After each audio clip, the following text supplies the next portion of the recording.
মৰমৰ শিক্ষাৰ্থীসকল, তোমালোকে মা দেউতা, আইতা বা পৰিয়ালৰ আন আন লোকৰ পৰা সাধুকথা নিশ্চয় শুনি আহিছা। কিন্তু কেতিয়াবা জোনৰ পোহৰত জোনটোলৈ চাই চাই সাধু শুনাৰ অভিজ্ঞতা কাৰোবাৰ হৈছেনে?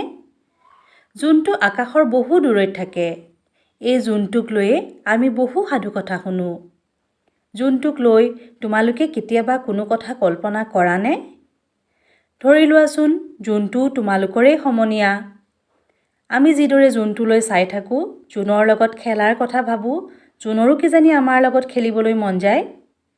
জোনৰো আইতাক থাকে, জোনকো আইতাকে সাধুকথা কয়। ঠিক এনেকুৱা কল্পনাৰ মাজেৰে আজি আমি পঢ়িবলগীয়া জোনৰ মৰম কবিতাটো ৰচনা কৰা হৈছে। কবিয়ে সোণাই বা সোণ বুলি যাৰ কথা কৈছে, সেইজন পৃথিৱীত থকা তোমালোকৰ দৰে কোনো কণমানি।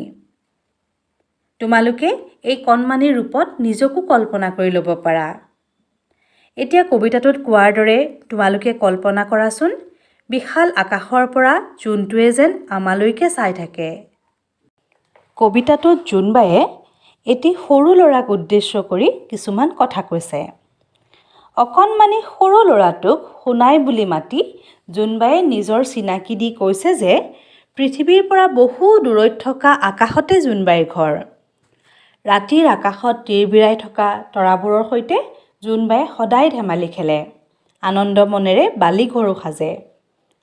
তৰাৰ লগত জোনবায়ে লুকা ভাকু খেল খেলি ঘনে ঘনে জুমি জুমি চাই থাকে।